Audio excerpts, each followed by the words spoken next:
Who is Emma Gabbey? Allegations and history surrounding the case. Emma Gabbey is at the center of the case involving the Tate brothers. She is a 23-year-old from Kazakhstan with a history of accusing men of various wrongdoings. Prior to meeting the Tates, she had been involved in sex work and was active on adult websites. The case against the Tates has sparked controversy, as some believe Gabbey is an innocent victim, while others see a pattern of manipulative behavior. She has been involved in past legal disputes, including one where a man was sentenced to 24 years in prison for having a sexual relationship with her while she was a minor. Several men, including Marlon Fisher and Tyler Hensel, are also suing Gabbey for various allegations, claiming she used manipulative tactics to deceive them. During her visit to Romania, where she stayed with the Tates, Gabbey had her passport and phone at all times, and she was free to come and go as she pleased. She had expressed interest in moving to Romania and continuing a romantic relationship with one of the Tates. However, her expectations did not align with the reality, leading to her dissatisfaction and attempts to exploit and defraud the brothers. Gabbey was involved in a conspiracy with another woman, Untilia, to falsely accuse the Tates of human trafficking. However, their scheme was unsuccessful, and Gabbey's manipulative behavior came to light in text messages and communications with others. The case involves 4 women in total, with 2 supporting the Tates and stating they did not witness any human trafficking. The Tate side claims they were helpful, and there is evidence to suggest that Gabbey's allegations were false. It's important to consider all the facts and evidence before forming judgments, as this case involves complex and sensitive issues. The legal proceedings and court records are available online for those interested in learning more about the case. In an unprecedented interview, the two agreed to sit with false producers and discuss their experience. When the raid happened, I was out of surgery. I had a surgery a couple of days before the first raid in April last year. And I was down. Beatrice, she was cleaning the first floor. Aliona and Emma, they were also sitting at the table. And at a point, I remember Aliona went up and I also went up because I felt bad. The surgery was a pretty hard surgery. And suddenly, I heard...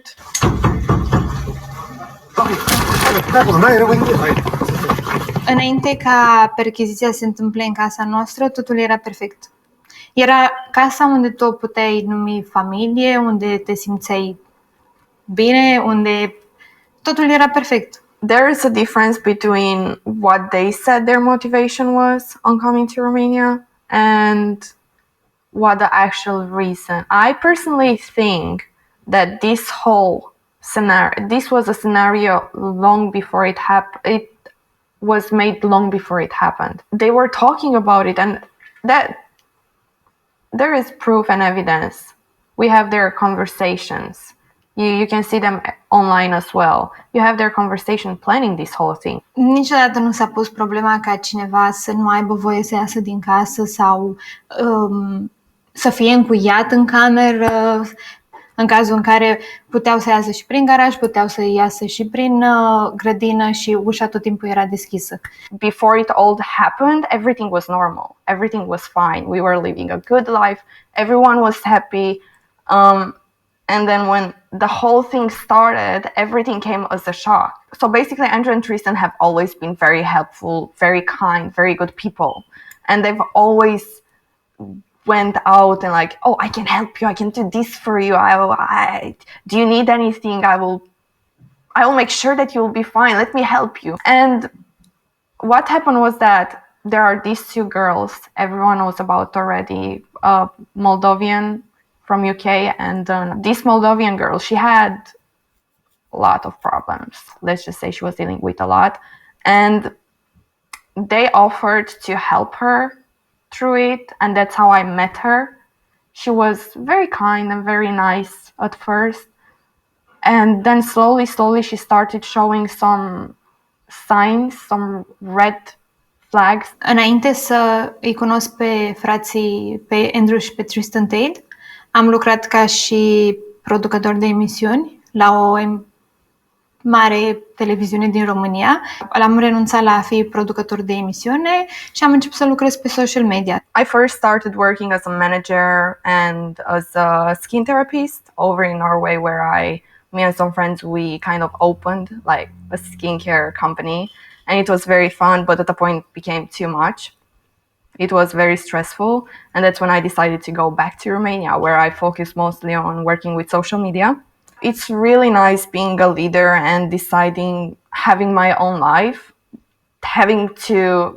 being able to make my own choices of what I want to do, when I want to do it, and who I want to do it with. Tot ceea ce s-a spus în mediul online a fost fals. Niciodată ei nu s-au comportat în vreun mod urât sau jignitor cu cele două, respectiv Aliona și Emma.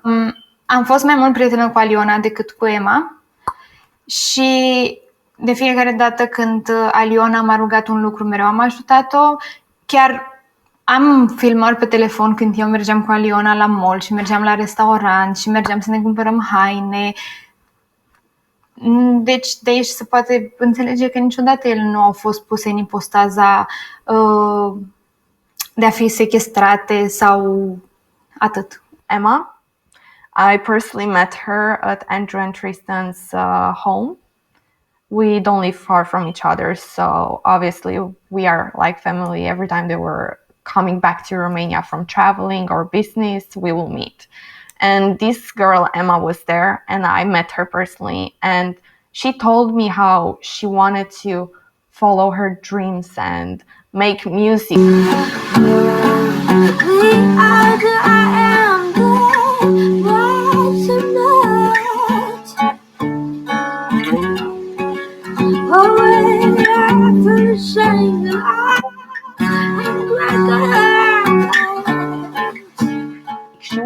She was the one that told me that she asked Tristan for help. She wanted to come to Romania to follow her dream, to have her own path, make her own mistakes and own choices. And I was like, oh, this is a cool girl, you know? And then I personally offered to help her as well. I told her, you know what, if you really want this help, and if you really want to follow your dream, you're new in Romania. You don't know the city, you don't know the country, you don't know anything here. Come live with me. I offered her. I told her, come live with me for a couple of months until you get a job, until you start doing your music and you can rent your own apartment, and we will take it from there. But it wasn't long after that, and the bad things started happening.